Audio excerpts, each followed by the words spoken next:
Hey guys, it's Pi, and welcome to a brand new series on the channel. This is Ship Spotlight, the only Tradelands show where we will be reviewing every single ship in depth, scrutinizing every single detail to get you the best information.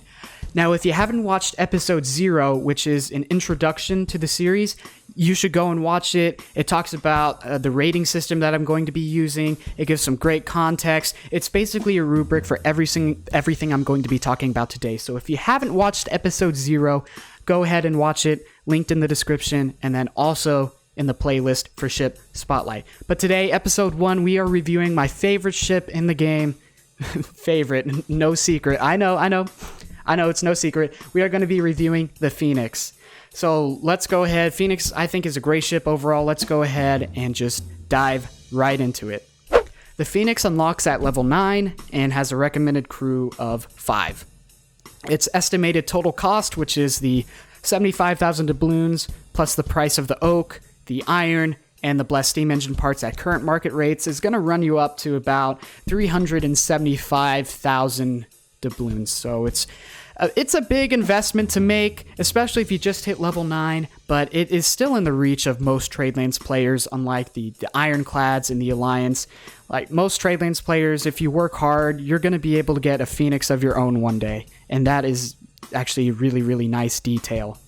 Because it's expensive. It's a good ship that's expensive, but it's not unreachable. Let's go ahead and talk about the ship's stats. So if you're unfamiliar with Ship Spotlight, what I do is I have primary stats and secondary stats. Primary stats are important no matter what scenario you're in. And primary stats are speed, armament, and armor.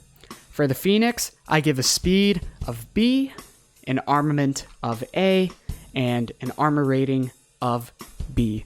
So let's go ahead and dive into each and every one of these. The Phoenix, by itself, it is speed 7, which a speed 7 would normally condemn it to a ranking of C, but because the Phoenix has that steam engine, a very useful steam engine might I add, it's going to go ahead and bump the speed up to B. Speed's very important in combat. Your Phoenix, it's not the fastest thing in the game, but it can certainly handle its own. Armament. I almost gave Armament a B, and this is probably the only...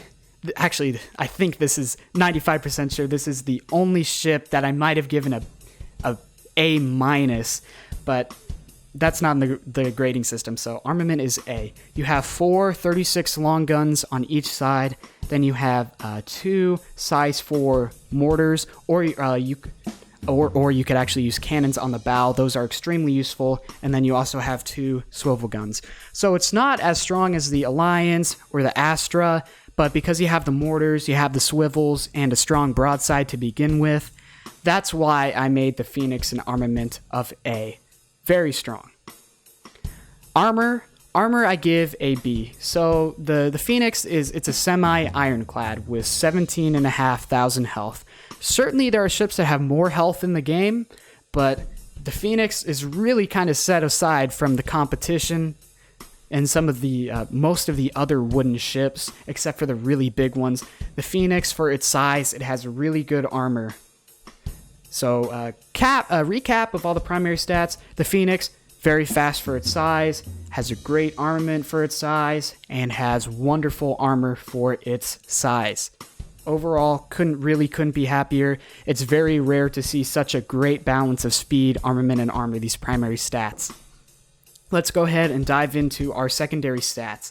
So our first secondary stat is Helming. I give it a rating of C. The Phoenix is not super maneuverable. It's pretty big, pretty clunky, but because of the steam engine, and it's actually probably easier to helm than you would think. It turns pretty fast. That's why I give it a C. Protection. This is protection against cannons. Protection for your cannons, protection for your crew, and protection for your helm. Phoenix has these great dividers, and so I give it a protection rating of A. Really, the only way to kill people on the Phoenix is to use a mortar, and that is a problem all by itself. So moving on to ease of boarding. The Phoenix, it's a hard ship to board, but it's not impossible. I would give it an A rating, except the paddle wheel. The paddle wheel is a weak spot. It's easy to board the ship on a paddle wheel. So even though the only place you can board it is from the paddle wheel's pretty big, and so I give an ease of boarding rating of B. Next, we have the ship profile. The Phoenix is not the biggest ship in the game, but it is far from the smallest ship in the game.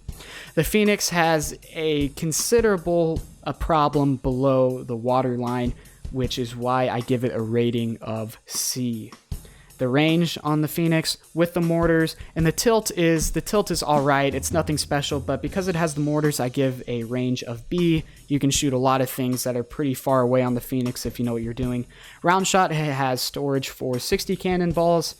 That's all right. We'll give it a C rating. And then trade potential. The Phoenix only has slots for 5 cargo capacity, so you're pretty much never going to be trading in a Phoenix. That being said, you could still do some cargo raiding. It's still viable with the Phoenix, so trade potential isn't an F, it's actually going to be a D. Overall, I have to give the Phoenix an A+ rating. It does absolutely everything well. And the Phoenix's role, 5-man crew, it's a wonderful capital ship, deals a lot of firepower, it's fast enough to run away sometimes, fast enough to deal with pretty much anything that comes at it. You're going to want a Phoenix, and then this is what a lot of navies and pirate crews do. They'll take a Phoenix, and then they'll take a smaller, faster ship like a Stiletto or a Marauder, and that combination is really, really, really good. So it's a capital ship, really great asset to have in your armada. There's the word, armada. Alright, so I hope you guys enjoyed the video. That was the Phoenix. Thank you to everyone in Discord who sent me photos of their Phoenixes, giving me some background for this video. If you liked the commentary, please leave a like on the video. If you agree or disagree, go ahead and comment down below. Both sides of the argument actually help the YouTube algorithm, so you are more than welcome to comment your thoughts. And leave a like, it really helps out. Subscribe if you've not yet subscribed, and see you guys for the next episode.